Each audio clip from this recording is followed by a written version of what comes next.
voudrais vous encourager aujourd'hui en vous rappelant que dans la vie chrétienne, nous sommes appelés à servir Dieu et que dans tout ce que nous faisons, il est évident que nous rencontrons des succès et quelquefois malheureusement ce que nous considérons comme des échecs, c'est-à-dire que ça n'a pas fonctionné comme on l'avait désiré. Dans le livre de l'Ecclésiaste, il est dit ceci et c'est tellement encourageant. Dès le matin, sème ta semence. Dès le matin, sème. Dès le matin, mets-toi au travail. Dès le matin, c'est-à-dire dès que tu as la possibilité, tu es en forme, eh bien mets-toi au travail pour servir Dieu. Et il faut reconnaître que chacun d'entre nous, avec nos activités, avec nos occupations, avec notre travail, avec tout ce que l'on programme dans une journée, il est évident que servir Dieu va revêtir quantité de situations différentes. La plus simple pour nous, bien évidemment, c'est d'aller chercher la face de Dieu, de nous présenter devant Dieu, d'aller chercher auprès de lui secours, réconfort et surtout parole. Une parole qui nous encouragera. Donc, méditer la parole de Dieu, se tenir dans la prière, c'est sans aucun doute les premières activités que nous pouvons faire chaque matin. Dès le matin, semer la parole de Dieu, la semence de Dieu dans nos propres cœurs. Et puis ensuite, lorsque nous nous mettons en route pour la journée, nous allons avoir des opportunités, nous allons rencontrer des personnes, nous allons penser à des personnes, nous allons réfléchir à certaines situations et sans aucun doute, nous allons prier en disant « Seigneur, qu'est-ce que je dois faire dans telle situation? Comment est-ce que je dois répondre ?» Finalement, on m'a posé une question il y a longtemps. Que dois-je faire maintenant? Comment dois-je répondre? Et là, Dieu encore va répondre, il va vous parler, il va vous encourager. Travailler pour Dieu, c'est déjà travailler dans son propre cœur, mais c'est travailler pour sa gloire aussi et autour de nous. Dès le matin, sème ta semence.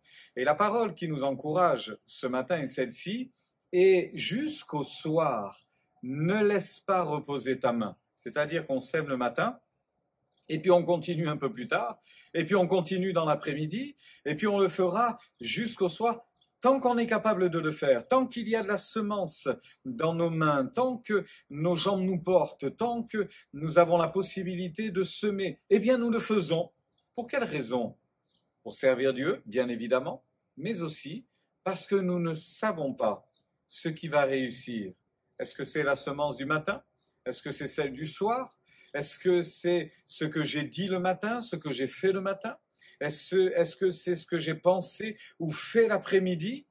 Il est bien difficile quelquefois d'avoir la réponse à cela. Ce qui est certain, c'est que nous avons, entre guillemets, cette obligation de moyens, tout mettre en œuvre pour apporter autour de nous cette parole de Dieu, par la prière, par le témoignage, par des rencontres, par de l'aide que l'on va fournir aux uns et aux autres. C'est un moyen, c'est notre moyen de servir Dieu. Mais nous savons aussi que cette obligation, dans les moyens, ne va pas nous porter vers la responsabilité de ce qui va arriver, en ce sens que c'est à Dieu qu'appartient le résultat, c'est à Dieu qu'appartient évidemment la réussite, et c'est lui qui fait que les choses réussissent ou pas, c'est lui qui fait que les choses fonctionnent ou pas. Tu ne sais pas, nous ne savons pas, vous ne savez pas ce qui réussira de tout ce que vous allez faire aujourd'hui.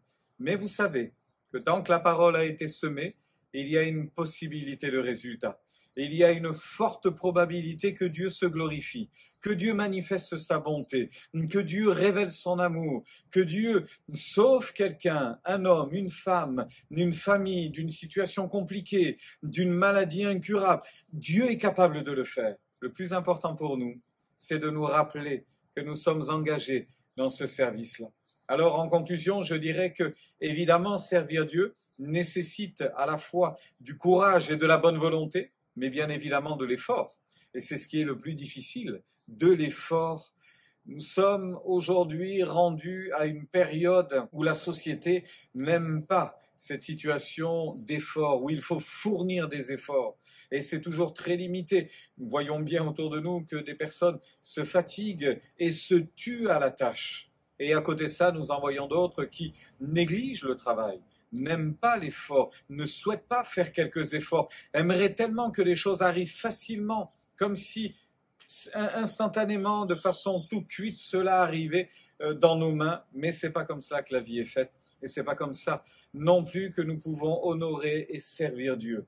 Mon frère, ma sœur, chers amis, servez Dieu, faites tous vos efforts à cela, appliquons-nous ainsi à le glorifier, à le servir, nous en récupérerons beaucoup de joie. Dans le livre des Proverbes, d'ailleurs, il est signifié, comme dans le livre de l'Ecclésiaste, que celui qui œuvre et celui qui travaille en récupère vraiment une grande joie et son sommeil est profitable. Donc, voyez, nous voulons nous reposer en Dieu. Nous voulons compter sur lui. Nous voulons nous appuyer sur lui et savoir que tout ce que nous faisons, et dans la mesure où nous le faisons avec cette volonté simplement d'aimer Dieu et de l'aimer de tout notre cœur et de tout faire pour que notre amour transpire ainsi dans tout ce que nous pouvons penser et accomplir, eh bien nous savons que derrière tout cela, il y aura la bénédiction de Dieu, il y aura le secours divin pour nous et pour les autres, alors que Dieu vous bénisse aujourd'hui et dès ce matin, semez votre semence et jusqu'à ce soir, ne laissez pas votre main se reposer ou se fermer, mais servons l'Éternel avec joie. Que Dieu vous bénisse aujourd'hui.